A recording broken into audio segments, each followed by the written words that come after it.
ಧರ್ಮಸ್ಥಳ ವಿರೋಧಿ ಷಡ್ಯಂತ್ರದ ಬಜೆಟ್ ಗಾತ್ರವೇ ಬರೋಬ್ಬರಿ 200 ಕೋಟಿ. ಚಿನ್ನಯ್ಯನಿಗೆ ಮಹೇಶ್ ಶೆಟ್ಟಿ ತಿಮರೋಡಿಯಿಂದ 50 ಲಕ್ಷ ರೂಪಾಯಿ ಆಮಿಷ. ಧರ್ಮಸ್ಥಳ ವಿರುದ್ಧದ ಷಡ್ಯಂತ್ರಕ್ಕೆ ಕೇರಳದಿಂದ ಹಣ ಸಂದಾಯ ಆಗಿದೆ. ಚಿತ್ರದುರ್ಗದ ರಮಾ ನಾಗರಾಜ್ ಎನ್ನುವರು ಕೂಡ ದುಡ್ಡನ್ನ ಕೊಟ್ಟಿದ್ದಾರೆ ಅಂತ ಚಿನ್ನಯ್ಯ ಈಗ ಅರ್ಜಿಲಿ ಉಲ್ಲೇಖ ಮಾಡಿರೋದು. ಎಲ್ಲವನ್ನೂ ಕೂಡ ಈಗ ಅರ್ಜಿಲಿ ಉಲ್ಲೇಖ ಮಾಡಿದ್ದಾರೆ. ರಿಟ್ ಅರ್ಜಿನ ಸಲ್ಲಿಸಿದ್ದಾರಲ್ಲ ಹೈಕೋರ್ಟ್ಗೆ, ನನ್ನ ವಿರುದ್ಧ ಯಾವ ಕ್ರಮ ತೆಗೆದುಕೊಳ್ತಾ ಇದ್ದೀರಿ, ನಾನೊಬ್ಬನೇ ತಪ್ಪು ಮಾಡಿದ್ದೀನಿ, ಹಾಗಾದ್ರೆ ಸತ್ಯವನ್ನೆಲ್ಲವನ್ನೂ ಕೂಡ ವಿಚಾರಣೆ ಹೇಳಿದ್ದೀನಲ್ಲ, SIT ಅಧಿಕಾರಿಗಳು ಏನು ಮಾಡ್ತಾ ಇದ್ದಾರೆ, ತನಿಖೆ ಏನಾಯಿತು, ಇದಕ್ಕೆ ಉತ್ತರ ಬೇಕು ನಮಗೆ ಅಂತ ಮಾಸ್ಕ್ ಮ್ಯಾನ್ ಚಿನ್ನಯ್ಯ ಪ್ರಶ್ನೆ ಮಾಡಿರೋದು. ಧರ್ಮಸ್ಥಳ ವಿರೋಧಿ ಷಡ್ಯಂತ್ರದ ಬಜೆಟ್ ಗಾತ್ರವೇ ಬರೋಬ್ಬರಿ 200 ಕೋಟಿ. ಚಿನ್ನಯ್ಯನಿಗೆ ಮಹೇಶ್ ಶೆಟ್ಟಿ ತಿಮರೋಡಿಯಿಂದ 50 ಲಕ್ಷ ರೂಪಾಯಿ ಆಮಿಷ. ಧರ್ಮಸ್ಥಳ ವಿರುದ್ಧದ ಷಡ್ಯಂತ್ರಕ್ಕೆ ಕೇರಳದಿಂದ ಹಣ ಸಂದಾಯ ಆಗಿದೆ.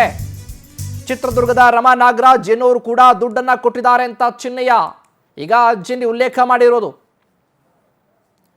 ಎಲ್ಲವನ್ನೂ ಕೂಡ ಈಗ ಅರ್ಜಿಲಿ ಉಲ್ಲೇಖ ಮಾಡಿದ್ದಾರೆ. ರಿಟ್ ಅರ್ಜಿನ ಸಲ್ಲಿಸಿದ್ದಾರಲ್ಲ ಹೈಕೋರ್ಟ್ಗೆ, ನನ್ನ ವಿರುದ್ಧ ಯಾವ ಕ್ರಮ ತೆಗೆದುಕೊಳ್ತಾ ಇದ್ದೀರಿ, ನಾನೊಬ್ಬನೇ ತಪ್ಪು ಮಾಡಿದ್ದೀನಿ, ಹಾಗಾದ್ರೆ ಸತ್ಯವನ್ನೆಲ್ಲವನ್ನೂ ಕೂಡ ವಿಚಾರಣೆ ಹೇಳಿದ್ದೀನಲ್ಲ, SIT ಅಧಿಕಾರಿಗಳು ಏನು ಮಾಡ್ತಾ ಇದ್ದಾರೆ, ತನಿಖೆ ಏನಾಯಿತು, ಇದಕ್ಕೆ ಉತ್ತರ ಬೇಕು ನಮಗೆ ಅಂತ ಮಾಸ್ಕ್ ಮ್ಯಾನ್ ಚಿನ್ನಯ್ಯ ಪ್ರಶ್ನೆ ಮಾಡಿರೋದು.